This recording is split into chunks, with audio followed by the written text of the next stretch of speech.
Welcome to Florida and to Taylor Lane near Fort Lauderdale, in fact right next to the airport. And behind me is the premises of Derecktor Yachts, and we've come to look round their extensive refit facilities. For yachts inbound from the Atlantic, reaching the yard is easy via the Port Everglades Off-Cut Canal, which only has one height restriction: overhead cables with 40 metres of clearance. The fully serviced yard was founded in 1964 by ocean racer Bob Derecktor to supplement his existing yard in New York. Our guide for our visit was Marketing Director James Brewer, a veteran of the Florida refit industry. He gave us a tour between the tropical downpours that accompany the humidity and dramatic skyscapes of late September. We are a full-service mega yacht repair, maintenance and refit facility, catering to vessels from 50 to 65 meters in length, and performing a range of services, primarily hard shipyard skills. That would be propulsion equipment, fabrication, pipe fitting, and all aspects of mechanical repair. We find ourselves in the center of the largest concentration of marine-related businesses anywhere in the world. So from a geographical standpoint, we're very fortunate. We have a seasonal business that enjoys something of a slowdown in the summer between August and September, though that has not proven to be true for the last several years. We have been able to bring our numbers back to pre-recession levels, although our mix of business has changed slightly from a refit-centric model to a more volume-based model. The existing travel lift, or mobile boat hoist, was built by a company called Chimolai Technology in Italy. Provides us with 900 short ton capacity, 820 metric tons, and it allows us to lift a typical vessel of up to 200 feet in length. We also have a 200-ton machine, similar in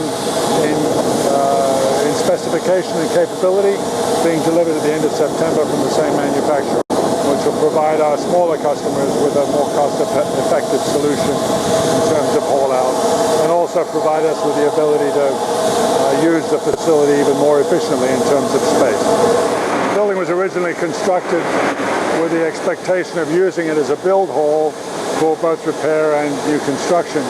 Over the years, the market has changed somewhat, and is presently used largely for fabrication and for pipe fitting purposes, and also mechanical repairs.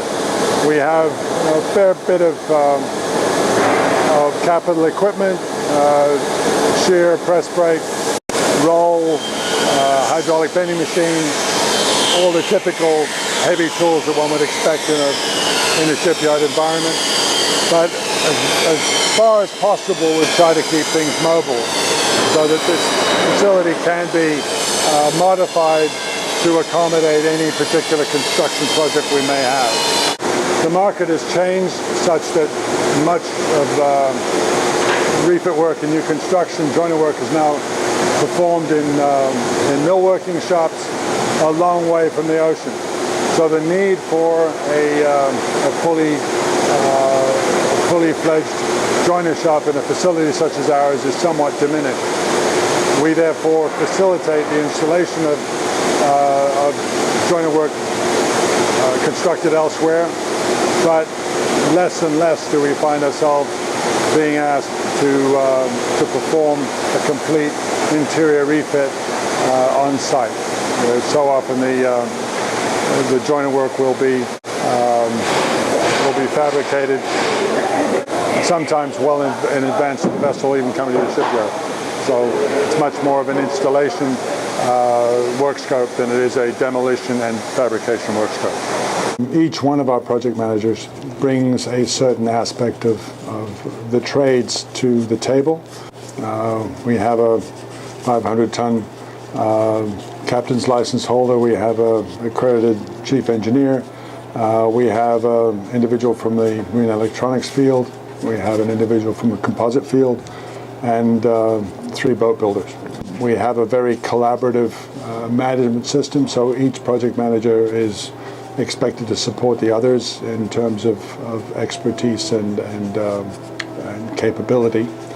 That said, each client or each client vessel is assigned a project manager who becomes his single point of contact, and we find that this greatly facilitates communication between the vessel and the shipyard, facilitates scheduling, and makes the process run as smoothly as possible. Our mission in life is to complete projects on time and on budget, which in the yachting industry is sometimes challenging because work scopes change, but there's always a sense of keeping one's eye on the clock, because we have found that our clients value time far more than they do money. Many of our clients have very little time in which to enjoy their boats, and therefore schedule is everything, and we are certainly mindful of that in the ways we manage projects and allow projects to sort of synchronize with each other. The same project manager is assigned to a given vessel on subsequent yard periods. This provides an opportunity for a relationship to be developed between the crew and the project manager, and also allows for technical continuity so that a project manager is not having to relearn the boat every time he takes on a project. We have found this over the years to be a pretty effective way to run the shipyard. We are focused on repeat business. We find that 65 to 70% of our business every year is repeat. Obviously there is always some attrition given that boats change hands and crews change, but we are blessed with a very loyal and very consistent customer base that is back in the yard year on year, year out.